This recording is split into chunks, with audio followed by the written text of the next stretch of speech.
네, 반갑습니다. 3월 29일 성금요일 사순절 말씀 로드의 마지막 날에 나오신 여러분을 환영하고 축복합니다. 그리고 온라인으로 또 함께 하시는 분들 잘 오셨습니다. 제가 잠깐 기도하고요. 저희 오늘 말씀 함께 보도록 하겠습니다. 하나님 고맙습니다. 우리에게 하나뿐인 독생자 아들 보내주시고 우리가 갚을 수 없는 은혜 먼저 베풀어 주셔서 우리를 주님의 자녀, 주님의 백성으로 삼아 주시니 감사합니다. 오늘 그 십자가에서 주님께서 고통받으시고 피 흘리셨으나 승리하신 날인 줄 압니다. 주님, 우리가 그 십자가 사랑 더 깊이 묵상하며 주님 앞으로 나아가오니 우리를 만나 주시고 말씀을 깨닫는 은혜를 더하여 주시옵소서. 예수 그리스도의 이름으로 기도합니다. 아멘. 네, 오늘은 저희가 시편 66편에서 70편까지 보게 됩니다. 저희가 약 7주간의 여정을 달려왔는데요. 드디어 마지막 날입니다. 우리 요셉이가 되게 주마등처럼 그동안의 그 시간들이 스쳐가는 얼굴을 맞습니다. 이게 쉽지 않은 여정이었는데요. 여러분들 잘 오셨습니다. 우리 66편부터 읽을 텐데요. 오늘은 제가 첫 절을 읽고 두 번째 절은 우리 남성분들이 읽어주시고 세 번째 절부터는 우리 자매님들이 읽어주시겠습니다. 남자분들을 대표해서 최병아 목사님이 읽어주실 거고 이제 같이 읽으시는데 마이크로 읽어주실 거고요.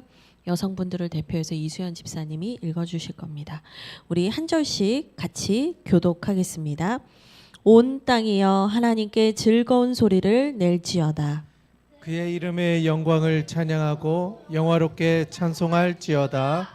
하나님께 아뢰기를 주의 일이 어찌 그리 엄히셨소. 주의 큰 권능으로 말미암아 주의 원수가 주께 복종할 것이며 온 땅이 주께 경배하고 주를 노래하며 주의 이름으로 노래하리이다 할지어다. 와서 하나님께서 행하신 것을 보라. 사람의 아들들에게 행하심이 어미하시도다. 하나님이 바다를 변하여 육지가 되게 하셨으므로 우리가 걸어서 강을 건너고 우리가 거기서 주로 말미암아 기뻐하였도다. 그가 그의 능력으로 영원히 다스리시며 그의 눈으로 나라들을 살피시나니 거역하는 자들은 교만하지 말지어다. 만민들아 우리 하나님을 송축하며 그의 찬양 소리를 들리게 할지어다. 그는 우리 영혼을 살려주시고 우리의 실족함을 허락하지 아니하시는 주시로다. 하나님이여 주께서 우리를 시험하시되 우리를 단련하시기를 은을 단련한 같이 하셨으며 우리를 끌어 그물에 걸리게 하시며 어려운 짐을 우리 허리에 메어 두셨으며 사람들이 우리 머리를 타고 가게 하셨나이다. 우리가 불과 물을 통과하였더니 주께서 우리를 끌어내사 풍부한 곳에 들이셨나이다. 내가 번제물을 가지고 주의 집에 들어가서 나의 서원을 주께 갚으리니 이는 내 입술이 낸 것이요 내 환난 때에 내 입이 말할 것이니라. 내가 순양의 향기와 함께 살찐 것으로 주께 번제를 드리며 수소와 염소를 드리리이다. 하나님을 두려워하는 너희들아 다 와서 들으라. 하나님이 나의 영혼을 위하여 행하신 일을 내가 선포하리로다. 내가 나의 입으로 그에게 부르짖으며 나의 혀로 높이 찬송하였도다. 내가 나의 마음에 죄악을 품었더라면 주께서 듣지 아니하시리라. 그러나 하나님이 실로 들으셨으며 내 기도 소리에 귀를 기울이셨도다. 하나님을 찬송하리로다. 그가 내 기도를 물리치지 아니하시고 그의 인자심을 내게서 거두지도 아니하셨도다. 아멘. 네, 잘 읽어주셨습니다. 시편 66편에서 70편까지의 이 시들은 좀 공통점을 가지고 있어요. 어떤 특정한 단어들이 반복해서 나타난다는 건데요. 첫 번째 단어가 뭐냐면 온 땅이라는 단어예요.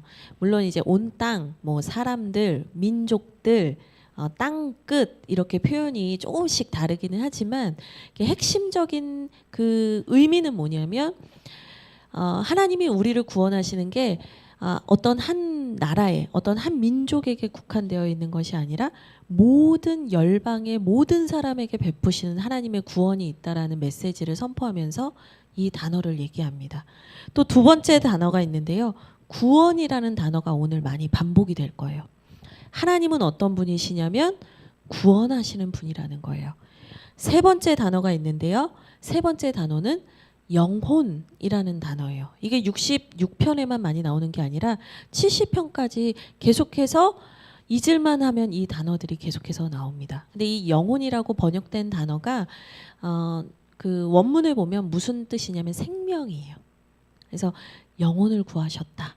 생명을 구하셨다. 그래서 온 땅, 그다음에 구원, 영혼 이 단어가 계속해서 나올 텐데 이걸 연결해 보면 뭐냐면 하나님께서 우리의 생명을 구원하심으로 온 땅에 있는 사람들이 구원을 받는다라는 메시지가 66편에서 70편까지 이어질 거예요.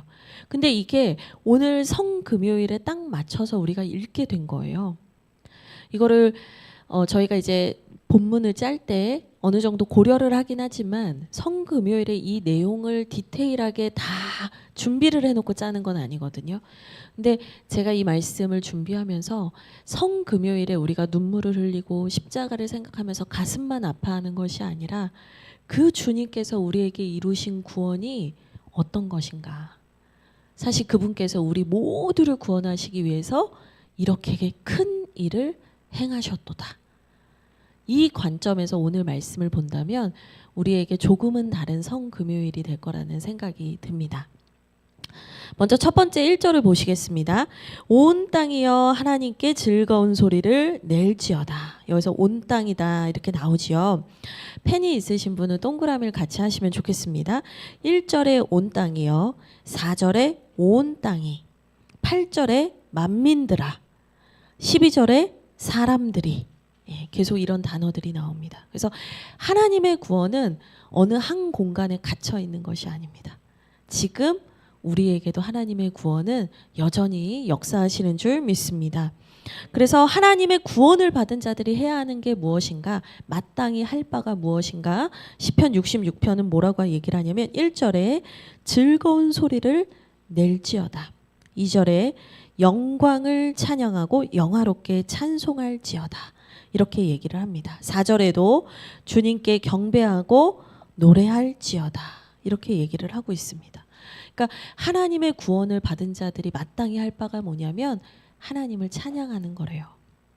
우리의 찬양을 통해서 하나님께서 영광을 받으신다라고 계속해서 얘기를 하고 있습니다. 특별히 3절 말씀을 보면 우리의 가슴을 시원하게 하는 성경 구절이 나옵니다. 3절 보시죠. 주의 큰 권능으로 말미암아 주의 원수가 주께 복종하게 될 것이다. 이렇게 얘기를 하거든요.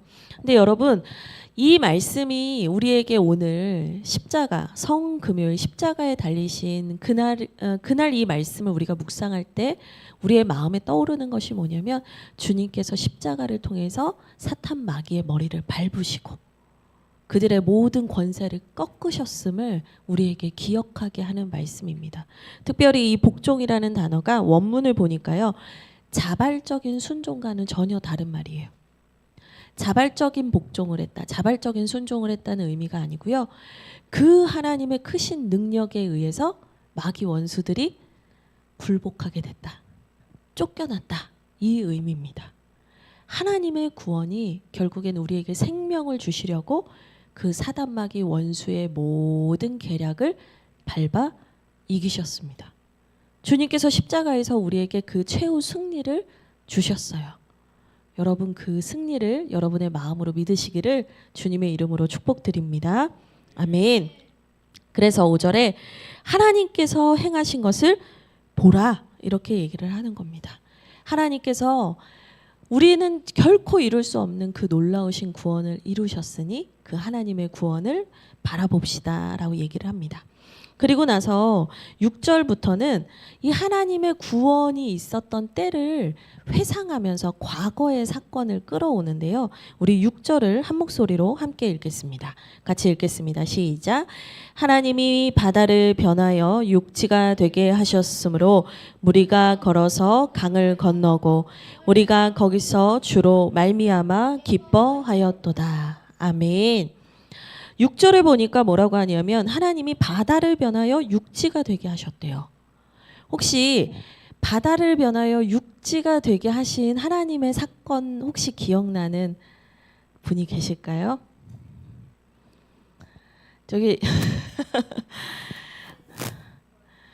아유, 잘 알고 있는데 왜 이렇게 막 부끄러워하면서 말씀하세요. 네, 큰 소리로 하나님께서 가르신 바다의 이름이 뭐였죠? 아니 성금요리 이렇게 웃으면 안 되는데. 네, 홍해죠, 홍해.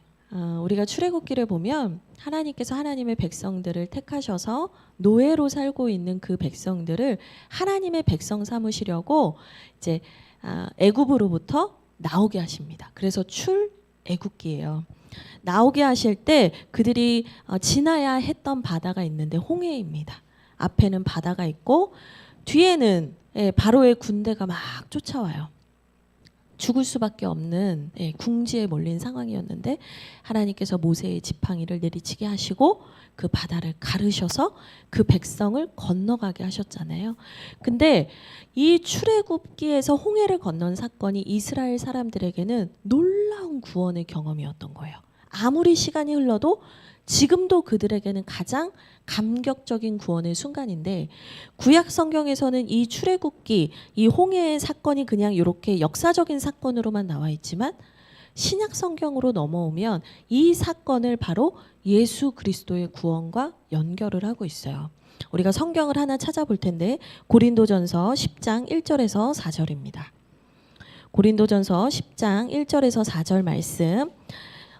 절수로는 많은데 내용이 많지 않아서 우리 같이 한번 읽도록 하겠습니다. 고린도전서 10장 1절에서 4절 말씀입니다. 우리 같이 읽겠습니다. 형제들아 나는 너희가 알지 못하기를 원하지 아니하노니 우리 조상들이 다 구름 아래에 있고 바다 가운데로 지나며 모세에게 속하여 다 구름과 바다에서 세례를 받고 다 같은 신령한 음식을 먹으며 다 같은 신령한 음료를 마셨으니 이는 그들을 따르는 신령한 반석으로부터 마셨음에 그 반석은 곧 그리스도시라. 아멘. 네. 이 출애굽기 사건을 고린도전서에서 바울은 뭐라고 얘기를 하냐면 우리 조상들이 홍해를 건넜던 그 사건이 세례라는 거예요. 세례와 같다. 그래서 우리가 예수 그리스도와 합하여 세례를 받고 예수 그리스도와 합하여 죽은 사건이 구약 시대 때는 홍해 사건이었던 거다. 근데 그것이 예수 그리스도를 통해서 오늘 우리에게 세례라는 이름으로 왔다. 또 밑에 보시면 신령한 음식과 음료를 마셨다. 이게 광야에서 먹었던 만나와 그 반석에서 샘솟는 그 물을 주셨잖아요. 하나님께서. 그 물과 반석에서 터져 나온 물과 만나를 말하는 것인데 그것이 결국에는 어떻게 이어졌냐? 예수 그리스도께서 베푸신 성찬으로 이어졌다는 거예요. 그 하나님의 구원의 상징이 과거에는 홍해를 건너고 만나와 메추라기를 먹고 하나님이 주시는 광야에서의 물을 먹었는데 그것이 이제 예수 그리스도를 통하여 합하여 세례를 받고 예수 그리스도와 합하여 십자가에서 죽는 사건으로 그리고 주님께서 베푸신 살과 피를 먹는 성찬을 통해서 오늘날 우리에게 경험되게 됐다라는 거예요.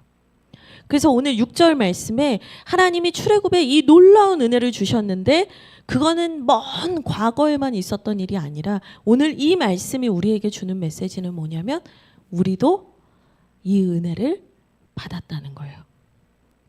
홍해를 건넜던 그때 이스라엘만 경험한 것이 아니라 오늘 우리도 예수 그리스도를 통해서 이 은혜를 경험했다라고 얘기를 합니다. 그래서 9절 보시죠. 그는 우리의 영혼을 살려두셨다. 주님께서 말씀하셨습니다. 살리는 것은 영이니 육은 무익하다. 주님은 우리의 영혼을 살리시기 위해서 죽으셨습니다. 주님은 우리에게 영원한 생명을 주시려고 그분의 물과 피를 쏟으셨습니다. 그러므로 우리가 이러한 은혜를 받은 것을 기억함으로 10절에 우리가 때로는 단련을 받을지라도, 하나님께서 우리를 시험하셔서 우리가 단련 받을지라도, 은을 단련한 같이 우리를 훈련하시는 그 기간이 올 때 우리가 하나님을 향한 신뢰를 잊지 말아야겠습니다 라고 얘기를 하는 거예요. 우리가 이제 살아가면서 인생에서 어려움이 있고 때로는 내가 예상하지 못했던 어려움을 마주하고 힘든 일을 겪을 때가 있어요. 근데 그 위기를 이기는 힘이 뭐냐면 주님이 우리를 위하여 십자가에서 죽으신 그 사랑 기억할 때 우리가 영적으로 살아난다라는 말입니다. 이것을 구약적으로 표현했지만 저는 계속해서 이 시편의 말씀을 오늘 예수님의 십자가와 연결해서 여러분께 계속 말씀을 드리려고 합니다. 12절에 우리가 불과 물을 통과할 때가 있습니다. 어려움을 통과할 때가 있습니다. 그런데 주께서 우리를 끌어내사 풍부한 곳에 들이셨다라고 얘기합니다. 죽을 수밖에 없고 우리가 정말 하나님의 은혜 없이는 어떤 소망도 없는 존재였는데 내가 은혜의 장소로, 내가 천국으로 간 것이 아니라 하나님께서 우리에게 은혜의 땅으로 옮겨주셨습니다.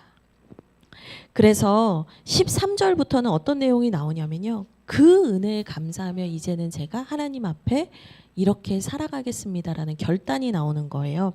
그래서 13절에 내가 번제물을 가지고 나아가겠습니다. 15절에 내가 순양의 향기와 함께 살찐 것으로 주께 번제를 드리겠습니다. 이렇게 얘기를 한대요. 여러분, 번제는 뭐냐면 구약의 희생 제사 중에서 모든 것을 태우는 희생 그 제사, 양과 염소 같은 것을 다 태우는 제사를 번제라고 해요. 그러니까 나를 온전히 하나님께 올려드린다라는 의미거든요. 그러니까 여기에서 그 하나님의 은혜를 기억함으로 하나님께서 나에게 깊은 은혜를 주실 줄 믿고 제가 주님께 번제를 드립니다. 나를 드리겠습니다. 이것을 우리가 오늘 다시 십자가 사랑과 연결해서 생각해 보면은요. 그 십자가 사랑의 깊이와 넓이를 알게 된 사람만이 자신의 인생을 하나님께 드리게 됩니다. 주님께서 그 핏값으로 나를 사셨다라는 것을 아는 사람만이 주님을 위해서 내 삶을 기꺼이 드리게 됩니다. 우리의 인생을 주님께 번제로 드리게 됩니다. 특별히 15절 말씀에서 살찐 것으로 주께 번제를 드린다, 이게요. 뭐 이렇게 오동통한 양과 염소를 드린다 이런 말처럼 들려지지만 원문의 의미를 좀 더 찾아보니까 어떤 의미였냐면 제일 좋은 것을 드린대요. 우리의 인생을 드리는데 나의 가장 아름다운 때를 주님께 드리는 거예요. 내가 내 마음대로 살다가 내가 아무것도 할 수 없을 때 그때 돌아가서 하나님을 위해 살게요가 아니라 가장 찬란하고 아름답게 빛나는 나의 생명과 나의 순간을 하나님께 드리는 인생이 되기를 원한다는 겁니다. 우리의 삶이 주님께, 그 십자가 사랑 주신 주님께 우리의 삶이 이렇게 올려드려지기를 원합니다. 주님께서 우리의 인생을, 우리의 삶을 흠양하시고 우리의 인생을 주님께서 받아주실 줄 믿습니다. 네, 16절에 다시 한번 나의 영혼을 위하여 행하신 일을 내가 선포하겠다, 이렇게 얘기를 합니다. 여러분, 하나님께서 우리의 영혼을 살리시기 위해서 베푸신 이 구원을 부끄러워하지 마시고, 바울의 고백처럼 내가 복음을 부끄러워하지 아니하노니, 그 고백처럼 우리가 그 복음의 은혜를, 십자가 사랑을 선포하는 인생이 되기를 바랍니다. 네, 이제 우리 67편 함께 읽을 텐데요. 아까와 동일한 순서로 저부터 읽고 형제님들 그리고 자매님들이 읽도록 하겠습니다. 하나님은 우리에게 은혜를 베푸사 복을 주시고 그의 얼굴빛을 우리에게 비추사 주의 도를 땅 위에 주의 구원을 모든 나라에게 알리소서. 하나님이여, 민족들이 주를 찬송하게 하시며 모든 민족들이 주를 찬송하게 하소서. 온 백성은 기쁘고 즐겁게 노래할지니 주는 민족들을 공평히 심판하시며 땅 위의 나라들을 다스리실 것임이니이다. 하나님이여 민족들이 주를 찬송하게 하시며 모든 민족으로 주를 찬송하게 하소서. 땅이 그의 소산을 내어 주었으니 하나님 곧 우리 하나님이 우리에게 복을 주시리로다. 하나님이 우리에게 복을 주시리니 땅의 모든 끝이 하나님을 경외하리로다. 아멘. 네, 시편 67편은 감사 예배시라고도 하고요. 이제 보통 이스라엘 사람들은 장막절, 뭐 우리가 이해할 수 있는 용어로 하면 추수감사절 같을 때 이 시편을 노래했다고 합니다. 오늘 67편에도 제가 처음 말씀드렸던 것처럼 온 땅, 모든 나라 이런 표현들이 정말 많이 나오고 있다는 걸 느끼셨을 거예요. 펜을 가지고 저랑 한번 동그라미를 쳐보겠습니다. 2절에 모든 나라에, 3절에 민족들이, 그 아래 모든 민족들이, 4절에 온 백성은, 4절에 민족들을, 4절에 맨 끝에 땅 위의 나라들을, 5절에 민족들이, 5절에 모든 민족으로, 7절에 땅의 모든 끝이. 예. 줄을 그어보시니까 더 느끼셨을 것 같아요. 계속해서 모든 나라, 온 땅, 땅끝, 민족 이런 얘기들을 합니다. 계속해서 시편이 말하고 있는 건 뭐냐면 하나님이 펼치시는 구원은 차별이 없고 제한이 없다는 겁니다. 하나님이 펼치시는 구원은 우리의 생각과 같지 않고요. 하나님의 그 놀라우신 은혜는 하나님이 베풀고자 하시는 모든 사람과 땅 가운데 임하게 된다라고 이 시편 67편은 얘기를 하고 있습니다. 특별히 중요한 말이 있는데요. 2절 한번 보실게요. 2절 같이 한번 읽어보겠습니다. 같이 읽겠습니다. 시작. 주의 도를 땅 위에, 주의 구원을 모든 나라에게 알리소서. 아멘. 결국에는 하나님께서 이 놀라운 구원을 베푸셨는데 그것을 주님의 그 구원하심을 알려야 한다라고 얘기를 하고 있는 거예요. 그것을 우리만 알아서는 안 된다라고 얘기를 하고 있어요. 그것을 모든 민족들이 찬양해야 마땅합니다. 라고 해서 계속 고백을 하고 있는 거죠. 근데 저는 이 2절 말씀을 묵상하면서 누가 생각이 났냐면 주의 도를 땅 위에 주의 구원을 모든 나라에게 알리소서 이 말씀과 1절에 우리에게 복을 주십시오라는 말씀이 연결이 돼서 떠올랐던 인물이 누구였냐면 아브라함이었거든요. 이 아브라함에게 하나님께서 12장 창세기 12장 1절에서 3절에 아브라함을 부르시면서 뭐라고 말씀하셨냐면 내가 너로 말미암아 모든 민족이 복을 받게 하실 거라는 약속을 주셨어요. 근데 그 아브라함에게 주셨던 복이 이스라엘에게 연결이 되어서 흘러왔고 결국엔 아브라함의 자손이 예수 그리스도를 통해서 성취되는 거거든요.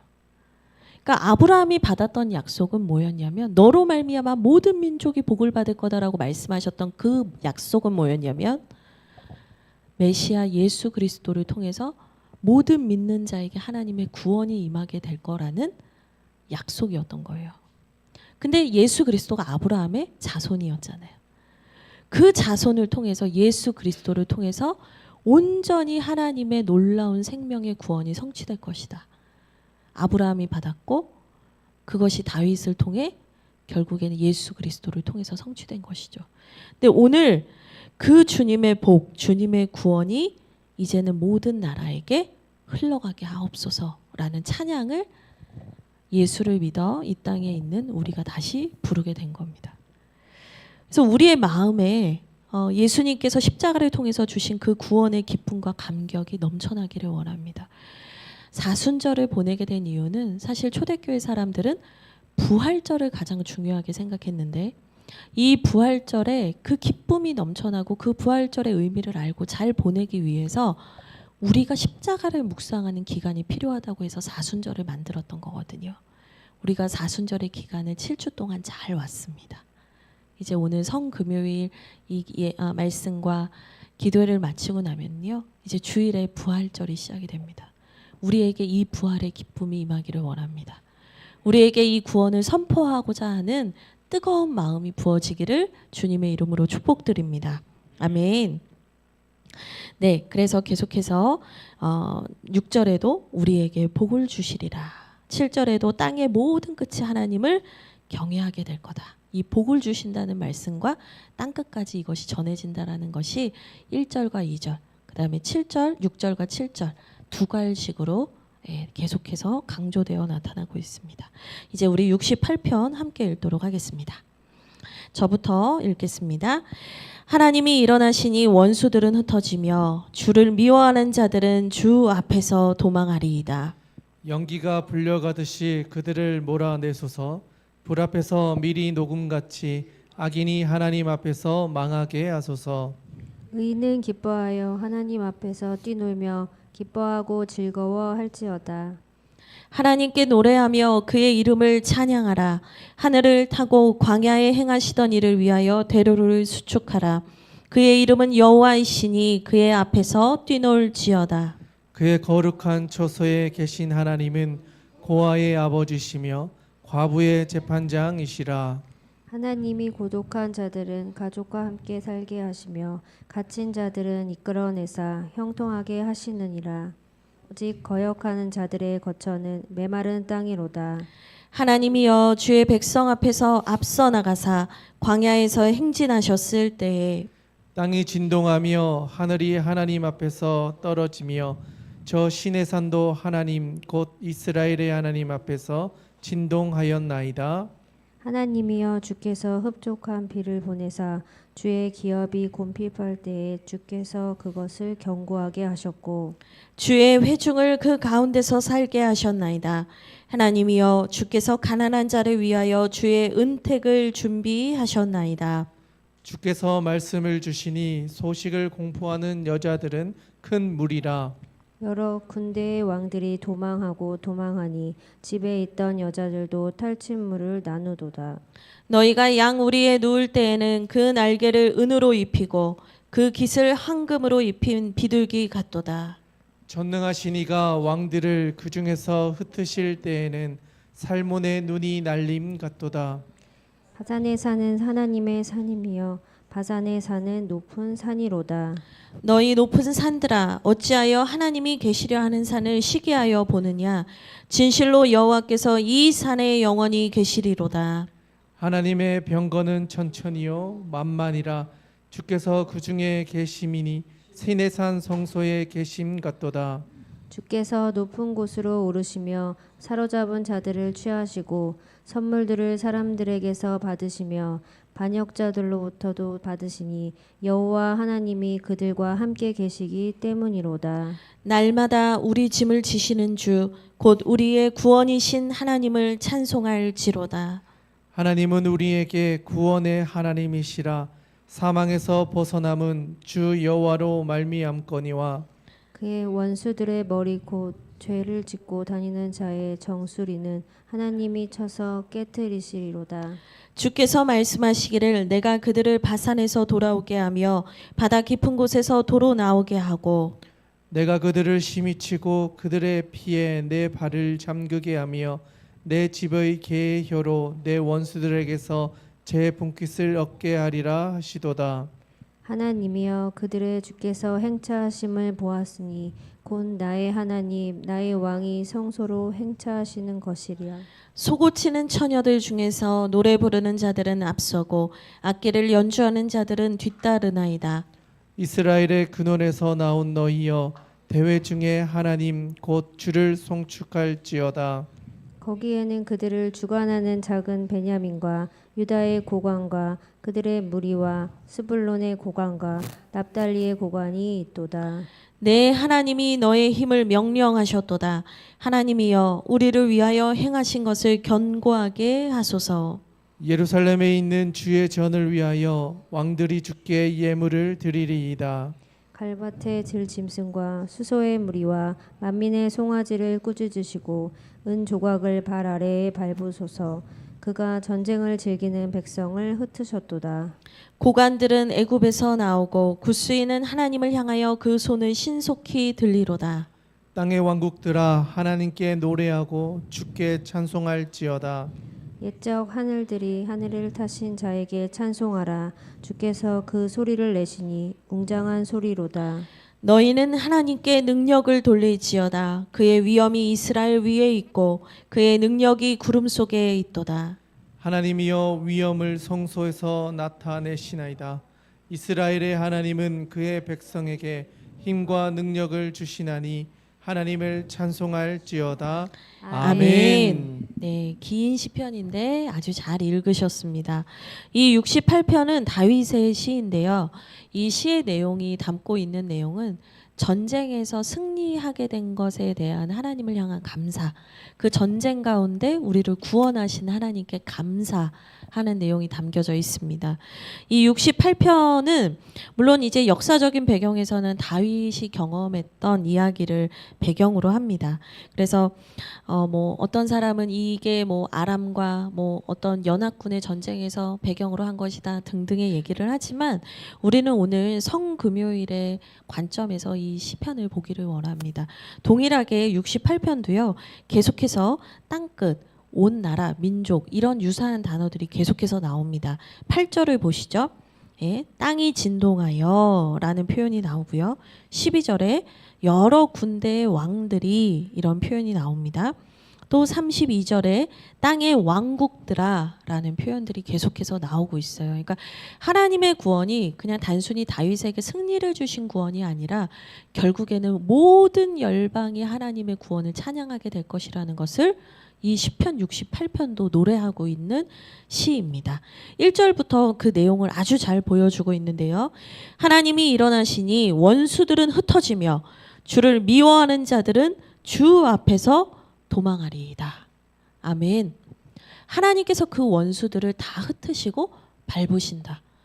우리가 아까도 얘기했지만 주님께서 온전한 최후 승리를 위하여서 그 원수들을 이기신 방법이 무엇이었냐? 십자가였다는 거예요. 십자가는 가장 비참하고 낮아지고 약해지는 것이었는데 주님께서는 가장 약한 방법으로 가장 큰 승리를 이루셨습니다. 그래서 우리의 삶에, 성도의 삶에도 그 하나님의 십자가의 영성을 배우게 하시기 위해서 우리가 강해져서 승리케 하시는 게 아니라 우리가 가장 약할 때 승리하는 경험을 하게 하십니다. 예수님의 십자가를 우리가 알게 하시기 위해서. 그래서 여러분들이 여러분의 삶에서 약해지는 것을 두려워하지 않으셨으면 좋겠습니다. 내가 가장 낮은 곳에 있을 때, 내가 가장 약한 곳에 있을 때 하나님의 십자가 능력이 가장 크게 나타나는 것을 여러분들이 믿으시기를 바랍니다. 네, 그래서 2절에 보니까 하나님이 그 원수들을 흩으셨는데 어떻게 흩으셨냐면 연기가 불려가듯이, 그러니까 연기를 이렇게 한 번에 바람이 휘 불면 연기가 쑥 사라지잖아요. 그런 모습으로 또 불 앞에서 밀이 녹음 같이 순식간에 사라진다는 거예요.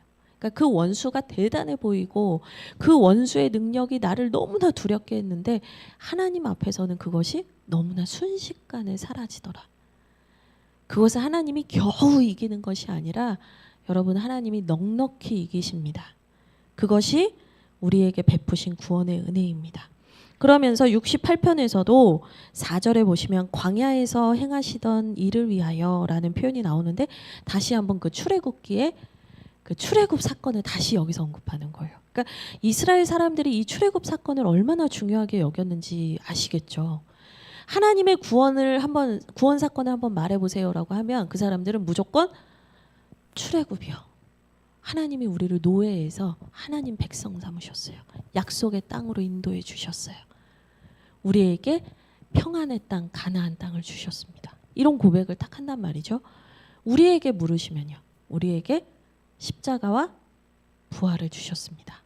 이게 툭 치면 나와야 돼요. 어쩌다 한번 사순절에 어쩌다 한번 생각나는 그 십자가가 아니라 예수 그리스도를 믿는 사람에게 그 십자가 영성이 매 순간 생생하게 타오르고 있지 않으면요. 그 사람의 신앙은 금방 시들고 말아요. 예수를 깊이 아는 것이 우리의 영성에 힘이 있는 거예요. 다른 데서 힘을 찾는 게 아니에요. 비법이 있는 게 아니에요. 예수를 아는 것이 우리의 힘인 줄 아시기 바랍니다. 네, 그래서 4절에서 광야 얘기를 하고요.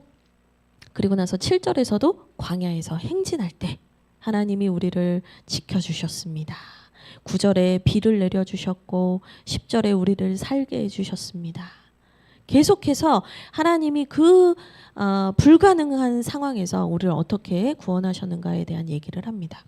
그러면서 갑자기 산 얘기가 나와요. 15절에 보니까 바산에 사는 하나님의 산임이여 바산에 사는 높은 산이다. 이런 얘기를 해요.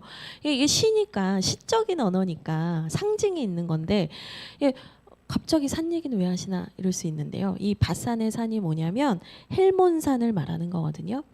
헬몬산은 갈릴리 위쪽에 있는 북쪽에 있는 설산이에요. 항상 만년산이에요. 눈이 있는 산이에요. 거기에서 눈이 녹아서 물이 내려오기 때문에 거기는 항상 물이 많아요. 풍족한 땅이에요. 근데 그 땅은 이방 신들이 많았어요.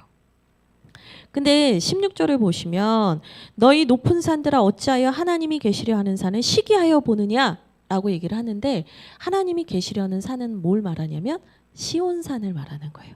예루살렘. 그러니까 너희가 높고 풍족하고 너희가 대단해 보이지만 하나님이 계시는 산은 어디라는 거예요? 시온산이라는 거예요. 낮고 헬몬산에 비하면 초라하고 언덕같이 보이는 그런 산인데 하나님이 어디 계시기로 결정하셨는가? 그 시온산에 있기로 결정하셨다. 그래서 그곳이 거룩한 곳이 됐다. 그래서 그곳이 은혜의 장소가 됐다는 거예요.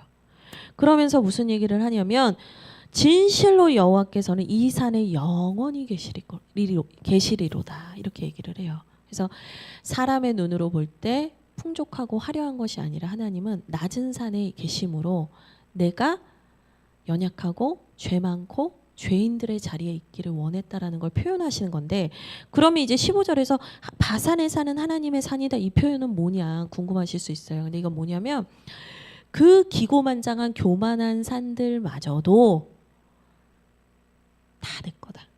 내가 온 우주의 통치자다 이거예요. 하나님이 다 통치하시는데 악한 것이랑 하나님이 1대1로 이렇게 이런 표현 쓰면 안 돼요. 맞짱 이런 게 아니에요. 1대1로 이렇게 다투시는 게 아니에요. 얘네는 사탄 마귀는 하나님한테 감히 범접할 수 없어요. 그냥 걔네들이 발악을 한 거죠. 하나님이 다 통치하고 계세요. 근데 이들이 발악하고 교만하고 시기했던 것이죠. 근데 하나님께서 그것을 완전히 이제는 하나님의 통치로서 이 모든 그 싸움과 분쟁을 끝내신다라는 거죠. 근데 여러분 이 16절의 말씀이 68편 5절이랑 연결이 되는 거예요. 그의 거룩한 처소에 계신 하나님은 고아의 아버지시며 가부의 재판장이시다. 그 거룩한 성소에 계신 하나님이 누구의 아버지가 되시냐? 세상에서 가장 약한 사람들, 고아와 가부의 아버지시다. 약한 자리에 있는 죄인의 자리에 있는 자들의 하나님이시라는 거예요. 그러니까 주님은 높은 산에 있는 걸 기뻐하시는 분이 아니라 낮지만 시온산에 있기를 기뻐하시고 그곳을 거룩하게 하시는 분이다. 우리가 그렇잖아요. 우리가 비참한 죄인이고 아무것도 자랑할 것이 없는데 하나님이 내 안에 계셔서 내가 주님의 성전되고 하나님이 내 안에 계셔서 내가 특별한 하나님의 사랑을 받는 의미 있는 인생이 되게 해주신 거잖아요. 지금 그 하나님의 구원을 68편은 얘기하고 있습니다. 그러면서 19절에서 21절은 찬송가 찬양에도 많이 나오는 가사죠. 너무 귀한 말씀인데 19절에서 21절 우리 한번 같이 읽겠습니다. 시작. 날마다 우리 짐을 지시는 주 곧 우리의 구원이신 하나님을 찬송할지로다. 하나님은 우리에게 구원의 하나님이시라. 사망에서 벗어남은 주 여호와로 말미암거니와 그의 원수들의 머리 곧 죄를 짓고 다니는 자의 정수리는 하나님이 쳐서 깨뜨리시로다. 아멘. 네. 19절에 날마다 우리 짐을 지시는 주 이렇게 얘기를 합니다. 여러분 하나님의 구원은 풍성하고 다함이 없어서 매일매일 우리에게 베풀어 주셔도 다함이 없어서 그것을 바라고 구하는 자에게 날마다 부어주시는 은혜입니다. 저는 이 말씀이 참 위로가 돼요. 날마다 우리의 죄의 짐을 지시는 주님, 날마다 그 주님의 보혈로 우리를 씻어주시는 주님, 그 주님이 우리의 구원자이십니다. 그래서 20절 사망에서 벗어남은 하나님으로 말미암음이래요. 여러분 부활절을 우리가 기다리고 있는데 부활절이 뭐냐? 죽음에서 이겼다 이거예요. 사망에서 이겼다. 예. 주님께서 우리가 그 약속을 주셨는데 아니 제가 근데 아직 안 죽어봐서 모르겠어요. 이럴 수가 있어요. 근데 증거를 주셨잖아요. 예수님의 부활로. 예수님이 부활의 첫 열매가 되심으로 너희도 이렇게 부활할 것이다. 우리에게 약속을 주셨어요. 우리는 그 부활의 약속을 믿고 주님을 따라가는 사람들인데 우리에게 그 영생과 부활의 약속이 없다면 우리는 세상 사람들이 볼 때 헛짓하고 있는 사람들이에요. 우리는 부활의 소망으로 사는 거예요. 예수 그리스도의 그 영생을 믿고 가는 거예요. 주님께서 우리에게 그 은혜를 주셨다라고 말씀하고 계십니다. 그러면서 후반절로 쭉 가보시죠. 후반절로 쭉 가시면 30절에 이 은혜를 우리만 누리는 게 아니래요. 나중에 어떻게 되는가? 30절에 갈밭의 들짐승, 애굽을 의미하는 거거든요. 그리고 숫소의 무리, 이건 이제 애굽의 주변국일 거다라고 얘기를 해요. 그러니까 이 들짐승과 숫소의 무리가 흩어지고 그들이 이제 심판받는 거죠. 그런데 31절에 보니까 그 흩어졌던 자들 중에서 하나님을 향하여 손을 들고 나오는 이들이 있을 거래요. 그러니까 하나님의 백성을 대적하던 애굽과 그 주변국들이 결국엔 하나님의 심판이 있지만 그 중에서도 회개하며 하나님께 나오는 사람들이 있다는 거예요. 이 말씀이 말하고 싶은 게 뭐냐면 결국에는 이 하나님의 구원이 땅끝까지 이를 거라는 거예요. 하나님을 대적했던 자들이 회개케 될 거라는 거예요. 그래서 그 능력을 우리가 찬양하겠습니다 라고 하면서 68편은 끝납니다. 이제 저희가 69편을 읽을 텐데 69편은 오늘 저희가 읽어야 하는 시편 중에서 가장 중요한 시편이에요. 그래서 70편은 한번 쭉 읽고 거의 마무리를 할 거고 69편은 오늘 성금요일에 아주 중요한 시편이어서 여러분들이 읽으실 때 큰 소리로 읽으시면 좋겠습니다. 왜냐하면 이제 이게 성경을 읽고 여기 이렇게 불도 침침하고 잠이 올 수 있어요. 근데 이제 내가 내 영혼을 향하여서 선언하듯이 성경을 읽으면 저는 이제 소리내서 성경 읽으면 힘이 나거든요. 여러분들께서도 큰 소리로 한번 읽고 우리 대훈이가 좀 크게 읽어주시면 목사님 엄청 좋을 것 같아요. 네, 우리 69편 1절부터 읽겠습니다. 하나님이여 나를 구원하소서. 물들이 내 영혼에까지 흘러 들어왔나이다. 나는 설 곳이 없는 깊은 수렁에 빠지며 깊은 물에 들어가니 큰 물이 내게 넘치나이다. 내가 부르짖음으로 피곤하여 나의 목이 마르며 나의 하나님을 바라서 나의 눈이 쇠하였나이다. 까닭 없이 나를 미워하는 자가 나의 머리털보다 많고 부당하게 나의 원수가 되어 나를 끊으려 하는 자가 강하였으니 내가 빼앗지 아니한 것도 물어주게 되었나이다. 하나님이여 주는 나의 우애함을 아시오니 나의 죄가 주 앞에서 숨김이 없나이다. 주 만군의 여호와여 주를 바라는 자들이 나를 인하여 수치를 당하게 하지 마옵소서. 이스라엘의 하나님이여 주를 찾는 자가 나로 말미암아 욕을 당하게 하지 마옵소서. 내가 주를 위하여 비방을 받았사오니 수치가 나의 얼굴에 덮였나이다. 내가 나의 형제에게는 객이 되었고 나의 어머니의 자녀에게는 낯선 사람이 되었나이다. 주의 집을 위하는 열성이 나를 삼키고 주를 비방하는 비방이 내게 미쳤나이다. 내가 곡하고 금식하였더니 그것이 도리어 나의 욕이 되었으며 내가 굵은 베옷을 삼았더니 내가 그들의 말거리가 되었나이다. 성문에 앉은 자가 나를 비난하며 독주에 취한 무리가 나를 두고 노래하나이다. 여호와여 나를 반기시는 때에 내가 주께 기도하오니 하나님이여 많은 인자와 구원의 진리로 내게 응답하소서. 나를 수렁에서 건지사 빠지게 말게 하시고 나를 미워하는 자에게서와 깊은 물에서 건지소서.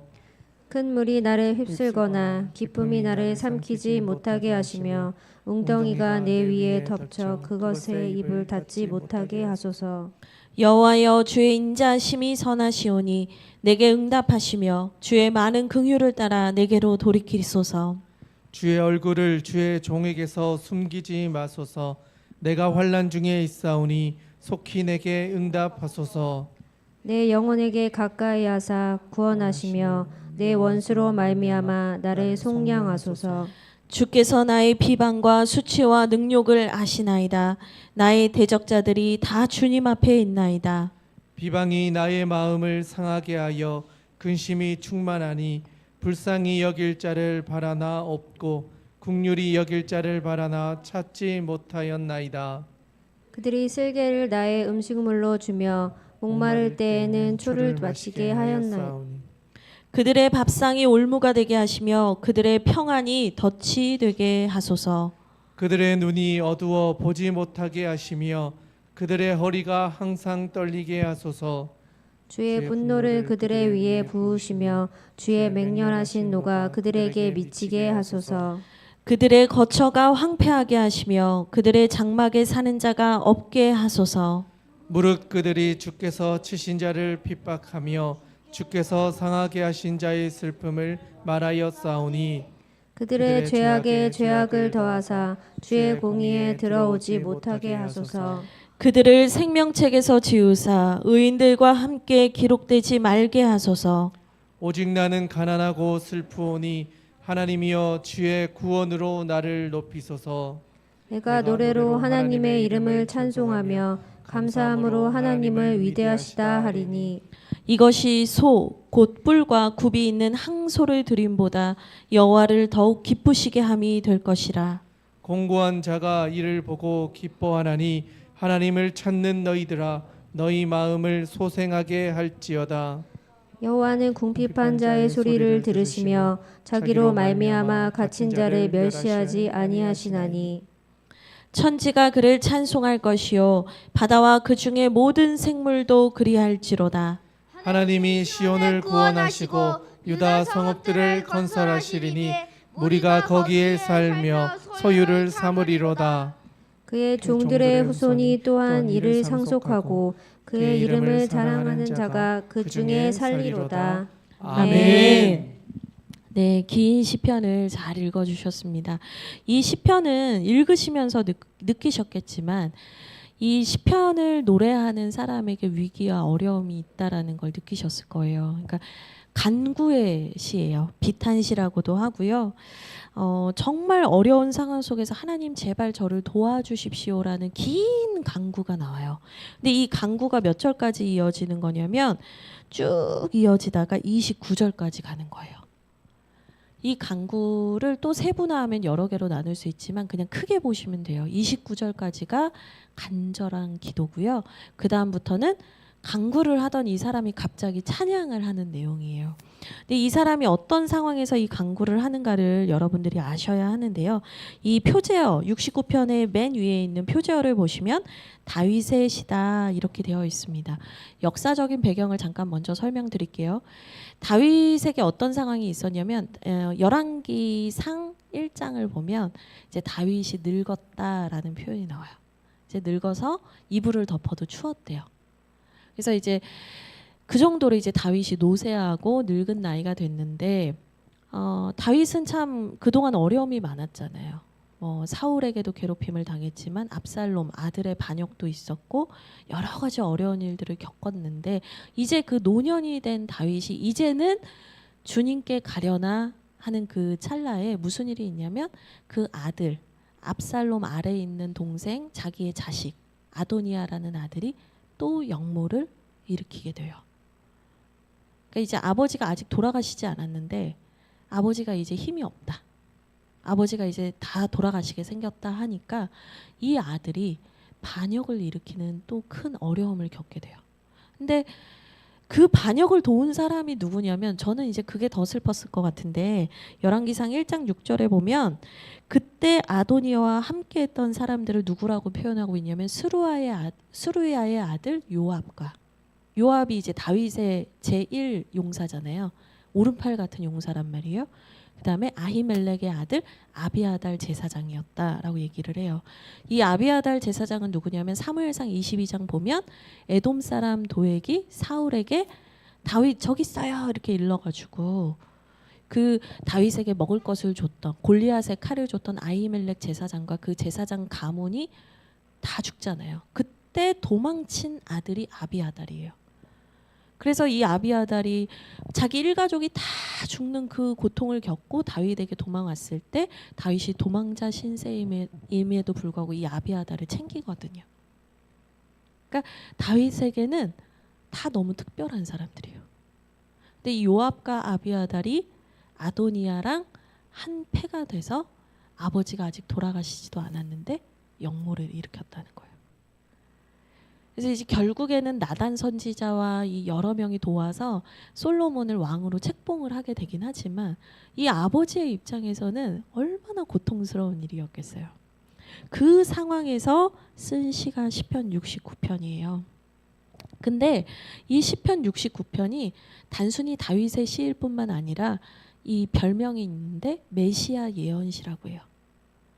근데 오늘 읽으신 본문에서 발견하신 분들도 있으시겠지만 지금 여기에서 쭉 나오는 말씀들의 대부분이 복음서에서 나오는 말씀이거든요. 예수님께서 십자가에서 당하셨던 그 모욕 받으셨던 순간과 계속 겹치는 말씀이 나와요. 그러니까 예수님이 이 68편 메시아 예언을 십자가에서 성취하신 건데 다윗이 겪었던 그 고통과 그 배신과 아픔을 우리 예수님은 더 크게 겪으셨다는 거예요. 우리 때문에.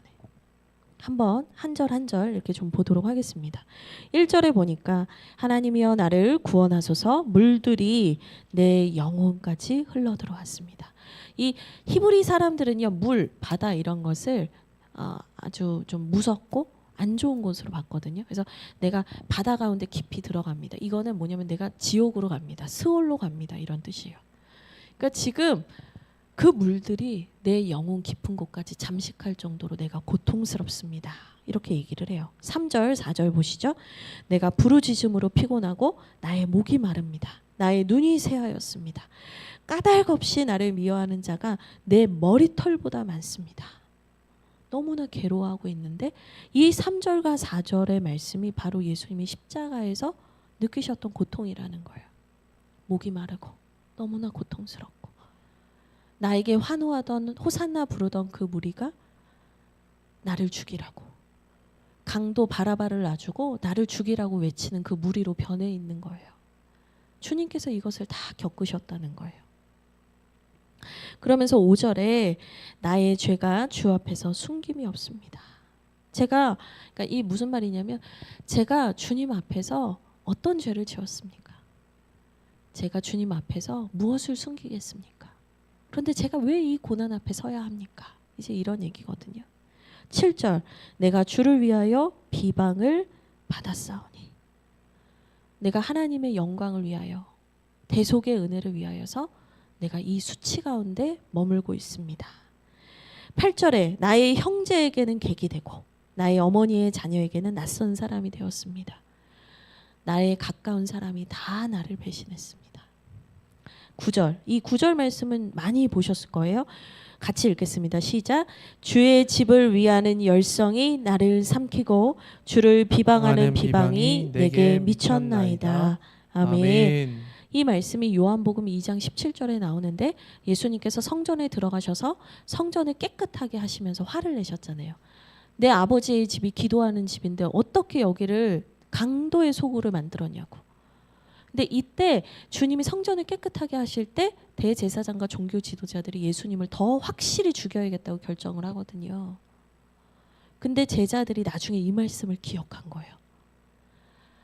주의 전을 사랑하는 그 열심이 결국엔 비방을 받고 죽게 된다는 그 시편의 말씀을 예수님이 이루신 거였어. 요한이 깨닫게 되거든요. 그러니까 주님께서 사람들이 자기를 미워할 거 알아요. 내가 복음을 전하고 하나님의 뜻을 행하면 행할수록 사람들이 나를 미워할 걸 알아요. 그런데 주님께서는 그 일을 끝까지 감당하셨다라는 겁니다. 10절 내가 금식했는데 사람들은 나에게 욕을 했고 11절 내가 하나님 앞에 가난한 마음으로 그 베옷을 입고 나갔는데 그 사람들은 나를 수군거리면서 말거리가 되게 했고 12절에 그 사람들은 독주에 취한 무리처럼 나를 괴롭혔다는 거예요. 주님을 죽이고 주님을 때리고 희롱했던 그 사람들의 모습을 계속해서 우리가 연상하게 됩니다.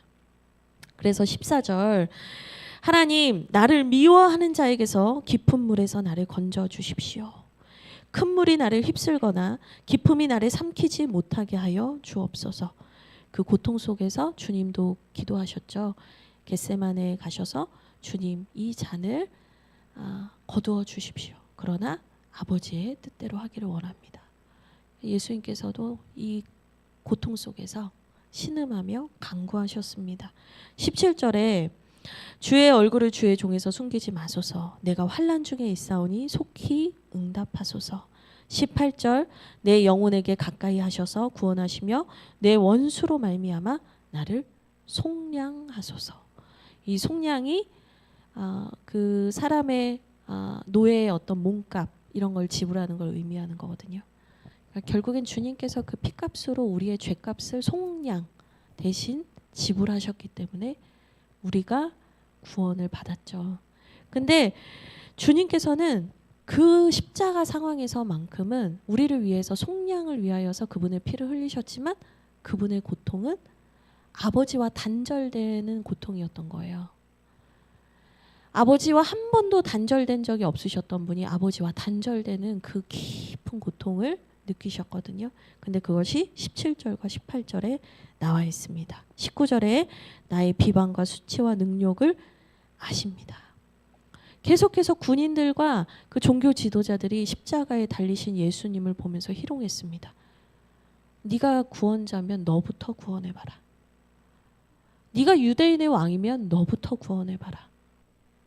계속해서 예수님을 도발했어요. 우리도 이런 때가 많죠. 네가 그리스도인이고 하나님의 사랑받는 자녀라면서 너는 왜 고통을 받냐? 네 인생에는 왜 어려운 일이 있냐? 그 문제를 해결해봐라. 그러면 내가 예수님 믿을게. 우리가 이런 얘기 들을 때가 많아요. 그런데 여러분, 주님이 죽는 것이 마귀의 뿌리를 뽑는 승리의 길이었다는 걸 기억하시길 바랍니다. 내 방법으로 이기는 것이 아니라 하나님의 방법으로 승리케 하시는 과정이었다라는 것을 기억하셔야 합니다. 20절에 비방이 나의 마음을 상하게 합니다. 불쌍히 여겨줄 사람을 바라지만 나를 불쌍히 여겨주는 사람이 아무도 없습니다. 제자들도 다 버리고 주님을 떠났죠. 21절 그들이 쓸개를 나의 음식으로 주며 목마를 때 초를 마시겠습니다. 이것이 요한복음 19장 28절에서 30절 말씀에 성취돼요. 뭐냐면 주님께서 내가 목마르다라고 했더니 이 군인들이 이 주변에 있는 사람들이 희롱하다가 이 해면에다가 신 포도주를 적셔가지고 우슬초에 메어서 입에 대주거든요. 마태복음을 보면 쓸개를 대었다라는 얘기가 나와요. 근데 이 쓸개를 댄 게 뭐냐면 우리는 이걸 뭐 쓸개를 왜 주지 막 의아할 수 있는데 이게 더 이렇게 조롱하는 걸 의미해요. 더 수치를 주는 걸 의미해요. 그러니까 우리가 달리기 하다가 운동장에서 어릴 때 넘어지면 여기 탁 까지면 너무 아프잖아요. 그 쓰라린 데다가 흙 뿌리면 어떻게 돼요? 더 아프죠. 십자가 고통이 너무나 크고 아픈데 그 주님을 조롱하면서 쓸개에 신포도주를 적셔서 줬다는 거예요. 그러니까 그 고통 가운데인데 더 후벼파고 더 아프게 하고 더 괴롭게 했다는 거예요. 근데 이 시편의 말씀이 예수님이 십자가 위에서 그대로 당하셨는데 그것이 말씀의 성취였다. 하나님께서 우리가 인간으로 살면서 겪을 모든 아픔과 고통, 죽음마저도 주님이 다 겪게 하셨어요. 그가 찔림은 우리의 허물 때문이요 그가 상함은 우리의 죄악 때문이라. 그가 징계를 받음으로 우리는 평화를 누리고 그가 채찍에 맞음으로 우리가 나음을 받았도다. 주님께서 하나도 빠짐없이 우리 대신 모든 고통을 겪으셨습니다. 그리고 밑에서 쭉 보시면 29절에 오직 나는 가난하고 슬퍼오니 하나님이여 주의 구원으로 나를 높이소서. 우리를 부욕해 하시려고 예수님께서 가난해지셨어요. 하나님이 인간이 되시고 죄인의 자리로 가시고 음부에까지 가셨어요. 우리를 부욕해 하시려고 그분이 가난하게 되셨습니다. 그래서 주님께서 이 십자가 고통을 겪으신 내용을 우리가 시편 69편을 통해서 볼 수 있는데 30절부터는 뭐냐? 근데 그 십자가 그 고통을 통해서 결국에 하나님께서 승리하셨다. 하나님께서 우리에게 놀라운 구원과 은혜를 주셨다. 이게 30절부터 나오는 겁니다. 그래서 갑자기 분위기가 반전이 돼요. 31절 우리가 황소를 드림보다 여호와를 더욱 기쁘시게 하는 예배를 드리게 되고 하나님과의 관계가 회복이 된다는 거예요. 32절에 너희 마음이 소생케 되고 33절에 궁핍한 자의 소리를 들으시며 우리를 구원하신다라고 얘기를 합니다. 마지막에 36절이 제일 중요합니다. 그의 종들의 후손이 또한 이를 상속하고 그의 이름을 사랑하는 자가 그 중에서 살리로다. 아멘. 예수 그리스도의 이름을 사랑하는 자가 그 중에서 살리로다. 그 중에 후손은 누구예요? 믿음의 후손들이에요. 주 예수의 이름을 믿는 자들에게는 이 구원이 임할 줄 믿습니다. 우리 마지막으로 70편 읽을 텐데 70편은 설명하지 않겠습니다. 그냥 한번 쭉 읽어볼 텐데 69편의 연장이라고 보시면 되겠습니다. 우리 저부터 읽겠습니다. 하나님이여 나를 건지소서. 여호와여 속히 나를 도우소서. 나의 영혼을 찾는 자들이 수치와 무한을 당하게 하시며 나의 상함을 기쁘게 하시는 자들이 뒤로 물러가 수모를 당하게 하소서. 아하 아하 하는 자들이 자기 수치로 말미암아 뒤로 물러가게 하소서. 주를 찾는 모든 자들이 주로 말미암아 기뻐하고 즐거워하게 하시며 주의 구원을 사랑하는 자들이 항상 말하기를 하나님은 위대하시다 하게 하소서. 나는 가난하고 궁핍하오니 하나님이여 속히 내게 임하소서. 주는 나의 도움이시여 나를 건지시는 이시오니 여호와여 지체하지 마소서. 아멘. 네, 주의 구원을 주님이 사랑하시는 주하길 성도님들과 모든 분들에게 주님께서 능히 부어주실 줄 믿습니다. 우리 이제 기도하려고 합니다. 기도에는 영상으로 송출이 원래는 되지 않는데 오늘은 송출을 계속 해주시면 좋을 것 같아요. 우선은 저희 같이 좀 기도할 텐데요. 찬양 틀어주시면 좋겠습니다. 네, 불도 좀 오프해 주시면 좋겠습니다. 우리 먼저는 우리 사순절 말씀 로드 7주간의 여정이 끝났는데요.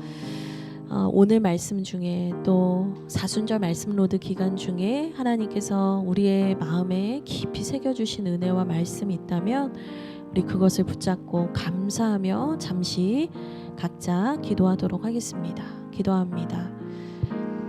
하나님 고맙습니다.